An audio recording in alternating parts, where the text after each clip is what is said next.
সোমবার ধলাই জেলা প্রতিবন্ধী পুনর্বাসন কেন্দ্রে আয়োজিত হয় artificial limb distribution programme to leprosy patient. জেলা মুখ্য স্বাস্থ্য আধিকারিকের সহযোগিতায় আয়োজিত হয় এই অনুষ্ঠান। এই অনুষ্ঠানের মধ্য দিয়ে ধলাই জেলার গন্ডাতুইসা মহকুমার অন্তর্গত রতননগর গ্রামের এসকেপাড়ার বাসিন্দা পবিত্র ত্রিপুরা নামে এক মহিলাকে কৃত্রিম অঙ্গ প্রদান করা হয়। প্রদীপ প্রজ্বলন করে অনুষ্ঠানের সূচনা করেন আমবাসা বিএসসি চেয়ারম্যান পরিমল দেববর্মা। এছাড়া উপস্থিত ছিলেন ধলাই জেলার অতিরিক্ত জেলা শাসক ও সমাহর্তা Subhash Acharya, Dhalai district leprosy officer চিকিৎসক Pritam Debbarma, state programme officer চিকিৎসক বিজয় দাস সহ অন্যান্যরা। এই প্রথম ত্রিপুরা রাজ্যে আমরা একটা লেপ্রোসি আক্রান্ত পেশেন্টকে আমরা আর্টিফিশিয়াল লিম্ব আজকে দেওয়া হয়েছে। কোনখান থেকে পেশেন্টটা হয়েছে রতননগর ডলাপটি সাবসেন্টার পিএসসির গন্ডাসরা সাব ডিভিশন থেকে। কতদিন ধরে আক্রান্ত ছিল উনি? পেশেন্ট আসলে 2016-তে আক্রান্ত হয়েছিল। 2016-তে আক্রান্ত হওয়ার পর তখন তারা বুঝতে পারছে না যে এটা লেপ্রোসি হইতে পারে, কুষ্ঠরোগী হইতে পারে, কারণ ডায়াগনোসিস তারা করতে পারছে না। তো তারা আশেপাশের দোকানে নিয়ে তারা বনজিৎ বিচিত ওষুধ টষুধ নিয়েছে।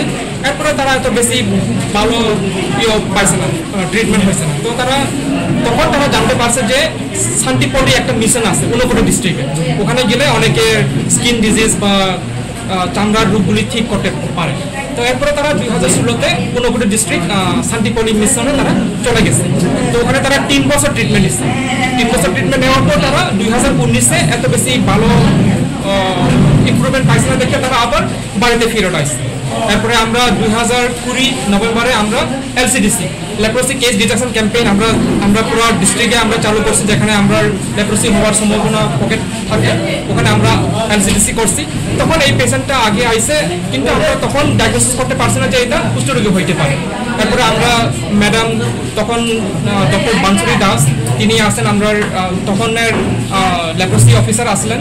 তো তাইনারে আমরা খবর দিছি, তাইনে আয়া দেখা হয়েছে। তো আমরা এক্সামিনেশন করছি এই পেশেন্টকে, তবু আমরা ক্লিনিক্যালি লেপ্রোসি ডিটেকশন ডায়াগনোসিস করতে পারছি না। তারপরে আমরা স্লিট স্কিন সিমিয়ার টেস্ট করাইছি পেশেন্টকে আগরতলা হাসপাতালে, জিবি হাসপাতালে নিয়ে, তখন পজিটিভ পাইছি।